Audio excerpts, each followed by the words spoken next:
33% आरक्षण लागू करना यानी महिलाओं के अधिकारों को 17% हनन करना। चित्रा त्रिपाठी कह रही है महिलाओं की कोई जाति नहीं होती, तो मोदी सरकार ने क्यों कहा कि मुस्लिम महिलाएं बहुत परेशान हैं, 3 तलाक हम दूर करेंगे।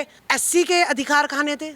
तो रामनाथ कोविंद जी को राष्ट्रपति बना दिया। तो ये हमारा चेहरा यूज करते हैं समाज की वोट लेने के लिए। अगर महिलाओं का आरक्षण इन्होंने पारित नहीं किया तो एक सावित्रीबाई फुले जो भारत में जो शिक्षा की क्रांति ला सकती है, एक वीर फूलन 22 बलात्कारियों को खड़ा करके मार सकती है, तो हम भी उन्हीं की औलाद हैं। अपने हक को जो है पार्लियामेंट में हम भी पहुंचेंगी।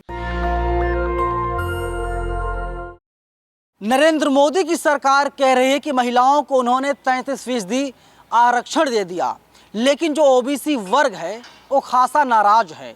वो कह रहा है कि बताइए मोदी जी हमें क्या मिला। सरकार से लगातार सवाल पूछा जा रहा है, लेकिन सरकार इन सभी सवालों पर पूरी तरीके से खामोश है। राजबाला सैनी बहुजन समाज से आती हैं, लगातार अपने समाज की आवाज़ को बुलंद करती हैं। कैसे देखती हैं? नरेंद्र मोदी की सरकार तो कह रही है 33% आरक्षण दे दिया और ऐतिहासिक काम है मोदी जी का। तो देखिए, हमेशा मोदी जी की जो भी बात होती है उसका डबल मीनिंग होता है, क्योंकि जब उन्होंने कहा था कि मैं गरीबों के लिए 10% आरक्षण जो है बाबा साहब के संविधान के अनुसार पारित कर रहा हूँ, लेकिन उन्होंने ये नहीं कहा कि ये 10% जो है स्वर्ण जाति के लिए ही बिना बहस के मैं लागू कर रहा हूँ।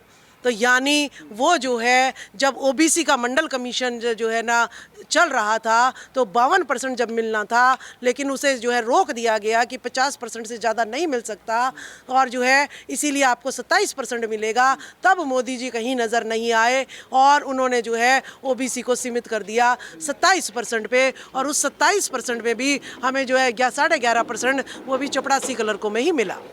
अब दूसरी बात आती है कि मैं 10% लोगों का ही हूँ। 10% लोगों में क्या कौन आते हैं? बिजनेसमैन आते हैं, हीरो हीरोइन आते हैं, ठीक है, और स्वर्ण जाति के लोग आते हैं। बस उनकी किताब में 10% लोग वही आते हैं। अब आपकी बात कर रहे हैं कि मैंने महिलाओं के लिए, उनके लिए महिलाएं कौन सी हैं? सुनिए, महिलाएं उनके लिए हीरोइनें हैं, महिलाएं उनके लिए नीता अंबानी अडानी उनकी महिलाएं हैं, और महिलाएं उनके जो लिए जो इनके एमपीएस स्वर्ण जाति की उनकी बीवियां और उनके परिवार की लड़कियां वो महिलाएं हैं। तो वो महिलाएं राजी खुश हो रही हैं, ठीक है। तो उन्होंने जो उनकी महिलाएं हैं उनके लिए लागू कर दिया है। जो उनके लोग थे 10%, उनके लिए उन्होंने 10% आरक्षण लागू कर दिया था। जो उनके लोग थे उनके लिए उन्होंने सारे सरकारी तंत्र को बेच के उनके हाथ में निजीकरण का वो थमा दिया। तो वो तो अपने लोगों के लिए कर ही रहे हैं और उनके लोग जो है खुश हो ही रहे हैं। लेकिन मोदी जी ओबीसी का चेहरा बनते हैं, लेकिन क्या ओबीसी की जातिगत जनगणना मोदी सरकार ने कराई? नहीं कराई। क्या जो मोदी जी ने 27% जो बैकलॉग है हमारा पुराना वो क्या दिया? नहीं दिया। तो नए की तो हम डिमांड ही क्या कर सकते हैं। अब आपको मैं बता दूं कि जब हमारी मणिपुर में महिलाओं को नग्न किया जाता है तो उस मुद्दे को दबाने के लिए नू मेवात में जो है धर्म के नाम पे दंगे करे जाते हैं। उसमें कोई भी मुझे उच्च जाति का नहीं नज़र आता, उसमें सिर्फ और सिर्फ मुझे ओबीसी का नज़र आता है। तो यानी ओबीसी की गर्दन काटने का लगातार काम भाजपा सरकार कर रही है। अब ऊपर से आता है रमेश बिदुड़ी जी का बात। रमेश बिदुड़ी जी भी ओबीसी के हैं। जो रमेश बिदुड़ी जी अपनी ओबीसी की महिलाओं के लिए संसद में आरक्षण के उसके रिप्रेजेंटेशन के लिए, प्रतिनिधित्व के लिए आवाज नहीं उठा सकते हैं, वो जो है भाईचारे को खराब करने के लिए गाली गलौज कर सकते हैं। तो इसीलिए हमारे लिए बहुत घातक है। लेकिन जो कि मुलायम सिंह यादव ने कहा था, शरद यादव जी ने कहा था, रामविलास पासवान जी ने कहा था कि 33% आरक्षण लागू करना यानी महिलाओं के अधिकारों को 17% हनन करना। और दूसरी बात आप कह रहे हैं, चित्रा त्रिपाठी कह रही है महिलाओं की कोई जाति नहीं होती, तो मोदी सरकार ने क्यों कहा कि मुस्लिम महिलाएं बहुत परेशान हैं, 3 तलाक हम दूर करेंगे, बुर्का प्रथा इनकी खत्म करेंगे। तो यानी वो मान रहे हैं कि भारत की जो महिलाएं हैं उनसे मुसलमानों की महिलाएं जो है धर्म की बात कर। चित्रा त्रिपाठी कह रही धर्म की बात कर रही है, जाति की बात कह रही, महिलाओं कोई जाति नहीं होती, लेकिन महिलाओं का धर्म तो होता है ना। तो यानी उसके हिसाब से उन्हें तो दे दो। चलो हमें मत दो तुम, धर्म के हिसाब से आपको पता है कि वो बिल्कुल ही दबाई हुई महिलाएं हैं, तो उनको अगर आप MP और MLA बना देंगे तो वो जो है अपनी महिलाओं की आवाज़ जो है 3 तलाक की भी और बुर्के की भी वो अपने आप उठा सकती है, फिर आपकी जरूरत नहीं पड़ेगी। इसी तरीके से OBC समाज में भी महिलाएं अभी भी घूंघट में रहती हैं, तो अगर हमें MP और MLA बना लोगे तो हम जो है अपना घूंघट जो है उठवा सकती हैं, संसद में पारित करवा सकती हैं। थोड़ा सब्र रखिए, सब कुछ बेहतर हो जाएगा। मोदी जी हैं, अभी तो कचरा साफ कर रहे हैं ना, बीजेपी यही कह रही, जो 60-70 साल का कचरा था, जो कांग्रेस ने कचरा किया था, उसको साफ मोदी जी कर रहे हैं, सब कुछ हो जाएगा। धैर्य रखिए, तीसरी बार सरकार बनवाइए NDA की। देखिए बहुत बढ़िया बात कही है आपने, क्या कचरा साफ हो रहा है, क्या सुरा, सबको ही सुरा सुर बनाए जा रहे हैं। हम तो असुर थे, हम तो शराब पीते ही नहीं थे, ठीक है, तुमने हमारे सारे युवाओं को शराबी बना दिया, तो ये सफाई हो रही है क्या मोदी जी की? इसीलिए मोदी जी की कथनी और करनी में अंतर है। हम जो है जो बात वो कहते हैं, ये समझ लो वो बहुजन समाज के गला काटने वाली बात है, क्योंकि खुद पार्लियामेंट का जब पहला दिन था नई पार्लियामेंट का, तो द्रौपदी मुर्मू जी को क्यों नहीं बुलाया? कि उनका चाहे तुम तो बेटी बचाओ का नारा देते हो, तो प्रधानमंत्री जी अगर उसका वो करती, इनॉग्रेशन में भी आपने नहीं बुलाया, पहला कदम उनका अंदर रखवा लेते, तो हम सोचते कि महिलाओं को मान सम्मान दे रहे हो आप, लेकिन नहीं, आपको तो अपनी फ़ोटो खिंचवानी थी, उद्घाटन में भी अपनी खिंचवानी थी, इसमें भी अपनी खिंचवानी थी। तो ये दोगला चेहरा हमें नहीं चाहिए। हमें मोदी जी आपसे कोई उम्मीद नहीं है, भाजपा से कोई उम्मीद नहीं है। बीजेपी साफ तौर पे कह रही है, चाहे राष्ट्रपति हों चाहे उपराष्ट्रपति हों, अगर उन लोगों को राष्ट्रपति बनाया गया है, मुर्मू जी को या धनखड़ साहब को उपराष्ट्रपति बनाया गया है, वो बीजेपी की देन है और नरेंद्र मोदी सबसे ऊपर है, क्योंकि बीजेपी मोदी के नाम पर ही, मोदी के चेहरे पर ही चुनाव लड़ती है और जनता भर भर के वोट करती है भारतीय जनता पार्टी को, NDA को। देखिए गलतफहमी आपकी दूर कर दूं, मोदी जी के चेहरे पे वोट नहीं आई थी, मोदी जी OBC हैं इसलिए वोट आई थी, और मोदी जी ने OBC जो है, OBC वो नकली सर्टिफिकेट बनवाया होगा उन्होंने, वो नकली हैं। और दूसरी बात आई कि द्रौपदी मुर्मू जी को जब SC के अधिकार खाने थे तो रामनाथ कोविंद जी को राष्ट्रपति बना दिया, क्योंकि राष्ट्रपति कोई डिसीजन तो लेता नहीं है, वो तो बस बैठा रहता है, इनके लिए तो कठपुतली है वो तो, ठीक है।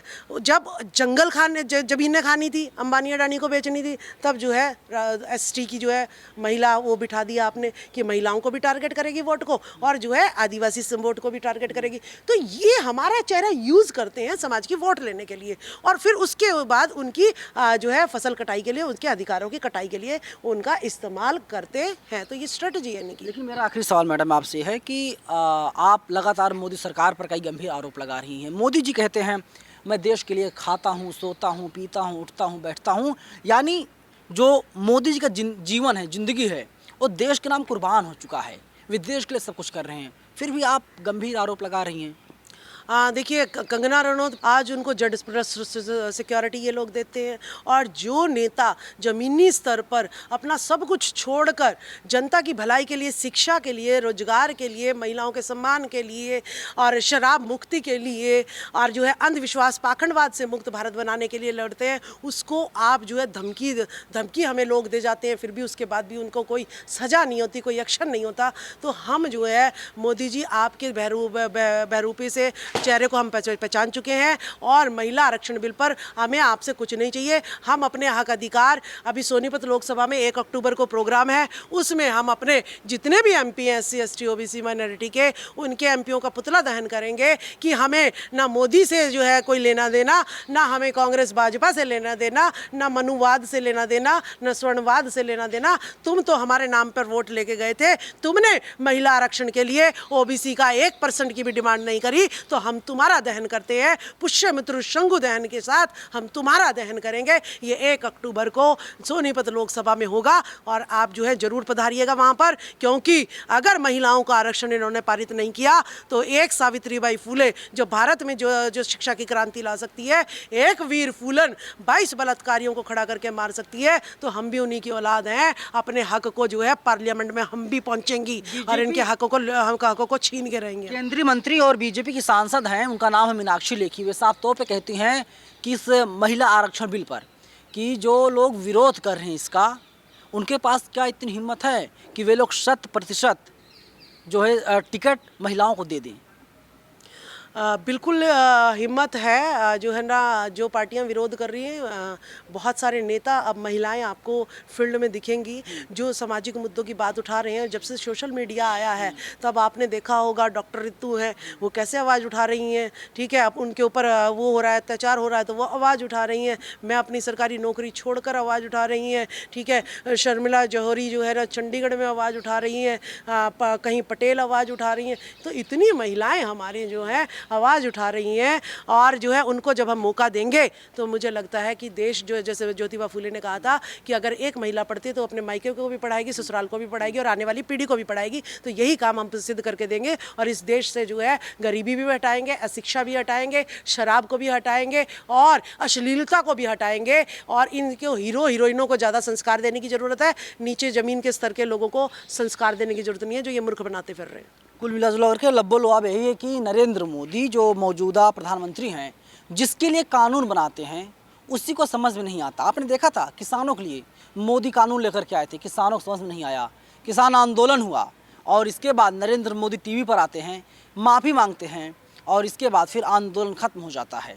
महिला आरक्षण की बात नरेंद्र मोदी करते हैं और ओबीसी की महिलाएं नरेंद्र मोदी से नाखुश हैं। युवाओं के लिए एनईपी यानी न्यू एजुकेशन पॉलिसी लाई जाती है और जो पढ़ने वाले छात्र हैं वही आंदोलन करते हैं, कहते हैं एनईपी देश के लिए, बच्चों के लिए ठीक नहीं है। तो समझ नहीं आता मोदी जी किससे राय मशवरा करके नए कानून बनाते हैं, नए बिल लाते हैं, नए विधेयक लाते हैं। अपने आप में ये बहुत बड़ा सवाल है। कैमरा पर्सन आशीष के साथ मैं नवीन कुमार नंदन, नेशनल दस्तक, दिल्ली। नेशनल दस्तक की आपसे गुजारिश है कि अगर इसको बचाना चाहते हैं तो नेशनल दस्तक को सब्सक्राइब करने के लिए रेड कलर के सब्सक्राइब बटन को दबाएं, फिर बेल आइकन की घंटी दबाएं। नेशनल दस्तक को बचाने के लिए बहुत जरूरी है कि हर खबर को शेयर करें, लाइक करें, कमेंट जरूर करें।